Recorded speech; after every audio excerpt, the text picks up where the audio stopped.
warahmatullahi wabarakatuh. Saya Dea Aulia, saya dari PGSD 4B. Oke, kali ini saya akan mempresentasikan suatu fenomena masalah yang ada di masyarakat, terutama di masyarakat Indonesia.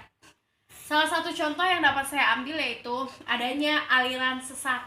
Nah, mungkin aliran sesat ini sudah tidak asing lagi ya kan di telinga kita. Menjelaskan apa itu aliran sesat, bagaimana aliran sesat itu masuk ke dalam Indonesia, dan apa aja aliran sesat yang terdapat di Indonesia yang memang sudah dihilangkan lah oleh MUI itu sendiri, dan apa aja sih kriteria-kriteria menurut MUI.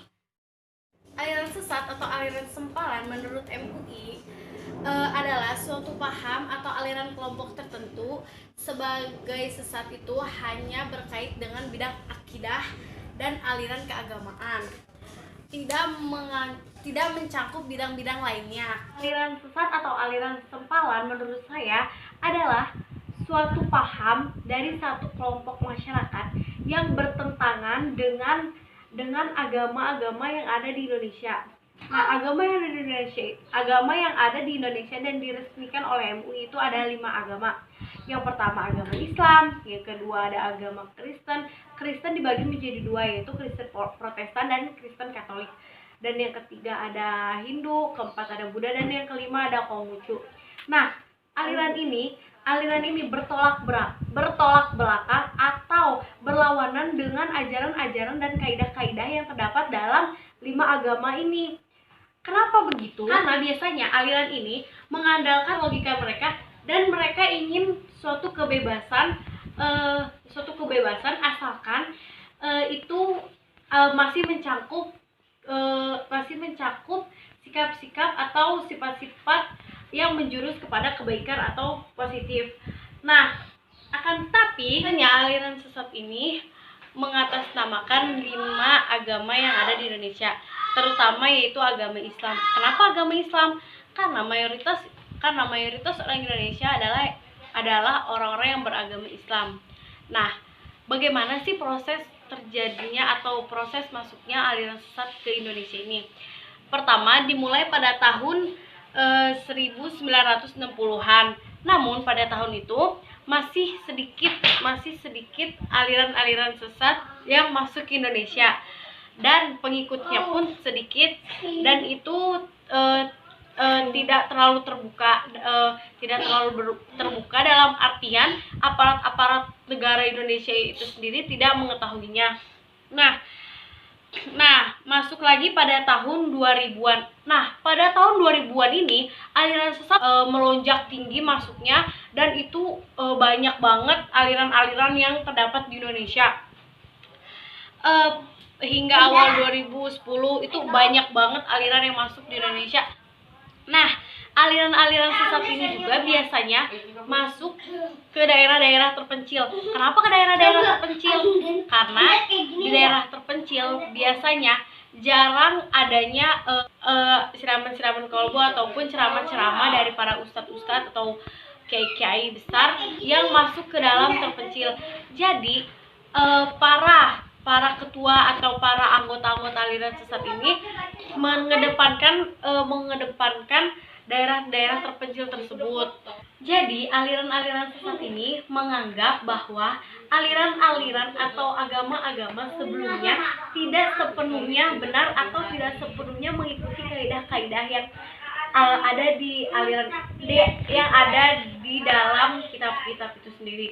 Dan seperti yang saya sampaikan sebelumnya, aliran-aliran sesat ini membebaskan para pengikutnya untuk melakukan hal-hal yang menurut mereka itu menyenangkan, dan 10 kriteria yang dapat kita analisis untuk menetapkan apakah suatu aliran ini sesat atau tidak. Yaitu yang pertama, dengan kita melihat apakah aliran ini mengingkari salah satu rukun iman atau rukun Islam yang ada di agama apapun atau tidak. Dan yang kedua, kita bisa lihat apakah mereka meyakini atau mengikuti kaidah yang tidak sesuai dengan dalil syari.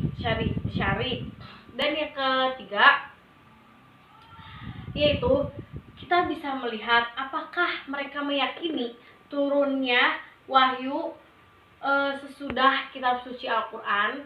Yang keempat, apakah mereka mengingkari autentitas atau kebenaran kitab suci. Yang kelima, menafsirkan kitab suci yang tidak berdasarkan dengan kaidah tafsir. Dan yang keenam, mengingkari kedudukan hadis Nabi sebagai sumber tasri Islam. Yang ketujuh, menghina, mencela, dan merendahkan Nabi dan Rasul. Yang kedelapan yaitu mengingkari Nabi Muhammad SAW sebagai Nabi dan Rasul terakhir. Yang kesembilan, mengubah, menambahkan, mengurangi pokok ibadah yang terdapat di dalam agama yang sudah ditetapkan di syariat. Yang ke-10, menafsirkan sesama pemeluk agama tanpa dalil syar'i. Dan itu 10 kriteria yang dapat kita analisis. Berikutnya yaitu kita kepada contoh aliran sesat yang ada di Indonesia. Yang pertama yaitu aliran Al-Qiyadah Al-Islamiyah yang dipimpin oleh seorang lelaki bernama Ahmad Musadik alias Abdul Salam. Aliran ini adalah sebuah kepercayaan di Indonesia yang melakukan sinkrisme ajaran dari Al-Quran, Kitab Injil, dan Yahudi. Serta mereka menganggap wahyu yang diturunkan itu langsung kepada pemimpinnya. Dan aliran ini terbentuk pada tahun 2000-an setelah terjadinya ketidakcocokan dengan metode pada NIIKWIX atau yang dipimpin oleh Panji Gumilang. Ahmad Sodik atau Abdul Salam ini mendakwahi pergerakan ini secara terang-terangan setelah mengaku mendapatkan mimpi sebelumnya dia melakukan saum selama 40 hari di Gunung Bunder, Bogor, Jawa Barat. Dan yang kedua ada aliran Salamullah. Aliran ini dipimpin oleh Lia Eden. Lia Eden ini menganggap dirinya mendapatkan wahyu dari malaikat Jibril. Dan nama aliran Salamullah ini juga diakui oleh Lia Eden ini diturun nama langsung dari malaikat Jibril untuk para pengikutnya yang beragama Islam. Ketiga yaitu aliran ingkar sunnah. Aliran ini berasal dari dua kata, yang pertama ingkar dan yang kedua sunnah. Ingkar artinya adalah menolak dan sunnah artinya kerjaan yang dilakukan oleh Nabi. Jadi sunnah ingkar dapat didefinisikan sebagai suatu paham yang timbul pada sebagian minoritas umat Islam yang menolak dasar hukum Islam dari sunnah atau hadis sebagai salah satu sumber ajaran Islam. Sekarang kira-kira solusi apa sih yang dapat kita cegah dari proses masuknya aliran sesat ini agar mereka tidak ada lagi di Indonesia atau berkuranglah orang yang mengikutinya? Yang pertama bisa kita lakukan yaitu mengikuti kajian-kajian atau pengajian-pengajian yang terdapat di lingkungan kita, dan itu memang sudah dianggap benar bahwa memberikan pemahaman yang komparatif dan terus-menerus kepada anak-anak sebelum mereka beranjak dewasa.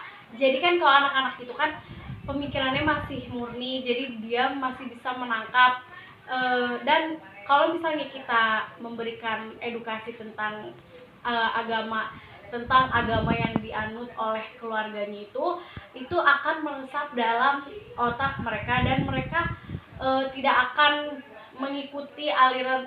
Setelah mereka tumbuh, mereka tidak akan mengikuti aliran-aliran yang terdapat di aliran-aliran sesat tersebut. Dan yang ketiga yaitu kita akan melaporkan aliran tersebut kepada pihak yang berwajib.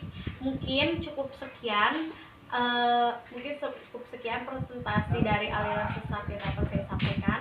Kurang lebihnya mohon maaf. Wassalamualaikum warahmatullahi wabarakatuh.